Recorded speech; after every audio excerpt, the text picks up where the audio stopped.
My name is Heather Robertson Devine. Happy Monday, lunes. Our libro de lunes today is Juegos Tradicionales. Dun, dun, dun. Last week we talked about the amazing book Érase una vez un espacio. What these two books have in common is the fact that they talk about community. So I strongly recommend everyone reads this book, Érase una vez un espacio. If you're a principal watching and you're like, maybe I should get my, what could I get to support my teachers? Well, this book and this book are two of the best books to start the school year off with. So check out the video we posted on our YouTube page about Érase una vez un espacio, and today I want to talk to you about Juegos Tradicionales. So the reason I chose this book is because many of you at the beginning of the school year do a lot of community building. It's super, super, super important for you to do community building in your classrooms at the beginning of the year and throughout the year. So many people have circle time, community circle, or some kind of something they call it like that, community time in their classrooms. I think about most fondly, I wasn't very good at this, to be honest. And when I learned about Kagan's cooperative learning strategies, I was like, whoa, I need to get better at this. So my amazing mentor, who I talk about in the post about where Bookstelser came from, is he was really great at these strategies for middle school and really got kids to work together and talk. So games like this, fun and laughter, can actually bring our classroom together. It's also important, like I said, to do these throughout the year, maybe during your circle time, community time. So this book, Juegos Tradicionales, was written in Chile by Chilean authors, and so it says that all of these stories were collected through Chile. Now, not all of the songs or stories or poems or games are from Chile, but they might have a Chilean slant to them. So you might read one of these poems and you might be like, hey, you know what? My grandma used to say that's really similar, but it was this difference. And so I would think that your students would love to hear what that difference is. Just because this book has it doesn't mean that your story or your rhythm or rhyme or your poem isn't valuable. That's the great thing about this, is that it will bring back those memories, and hopefully you will share those with your classroom. And even better, you can have your students share them at home and then come back with some of their stories or games from their childhood or from their home or from their parents. And so you can have a whole collection of games or stories or poems from your students. And that is a great way for you to get to know your students, their families, and for them to feel connected to you.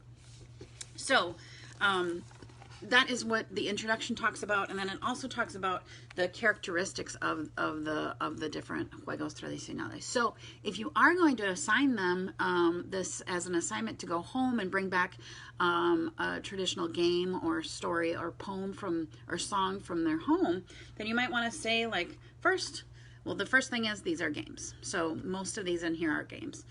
Second is, but I'll share the first one with you. It's not really a game. Second, they're to entertain. So it's for fun. It's to divertirse.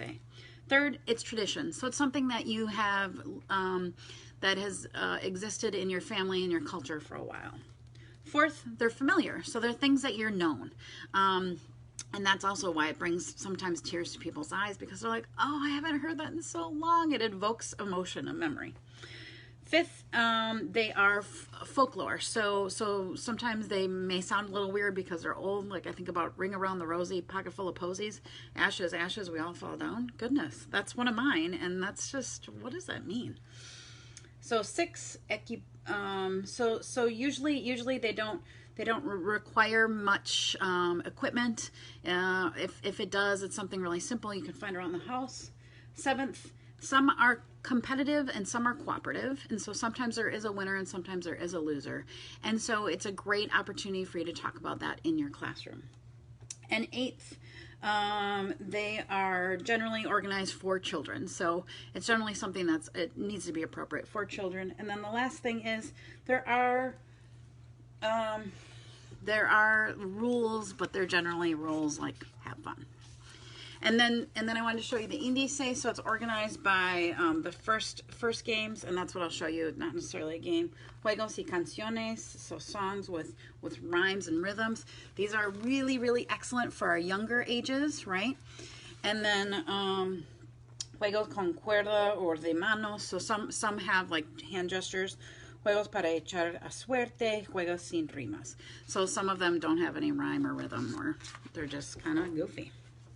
So I want to share with you the first one. I'm going to share with you 3 today. Acerrin, acerran. I can hardly even say this without singing Jose Luis Orozco's song. So if you are a fan of Jose Luis Orozco, he is a well-known singer, songwriter from the United States, and he does tons of children's bilingual songs and stories. Acerrin, acerran.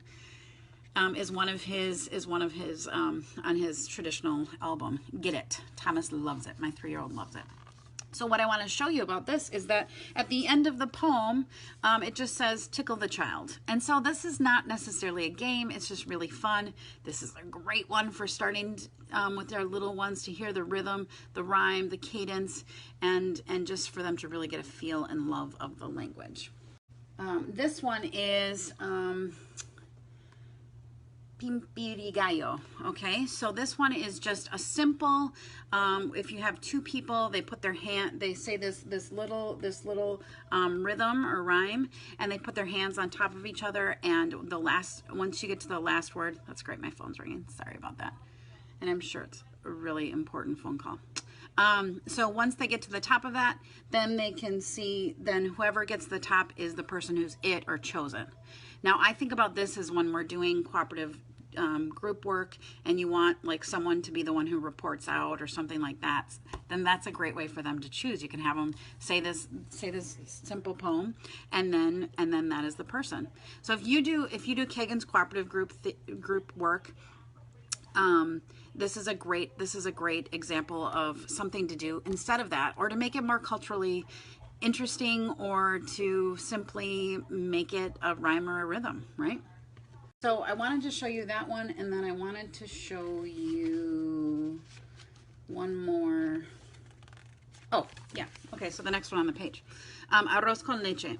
So arroz con leche is also a great way for you to divide up your classroom. So sometimes I would do like a clock and I'd put numbers on them. Another way to do it, if you want to just make it a little bit more fun and to have your students pick partners, it's arroz con leche.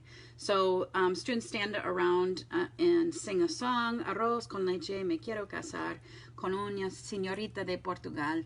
My rhyme is off, my rhythm's off. Con esta sí, con esta no, con esta señorita me caso yo.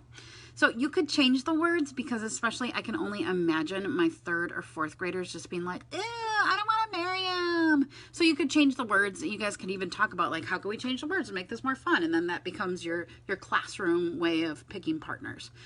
So these are just 3 fun ways to learn about the rhythm, to celebrate the rhythms and rhymes of Spanish, to develop cooperative activities in your classroom, and to really bring the community forward in your classroom. That's just 3, and this book is full, and I didn't share all of them with you.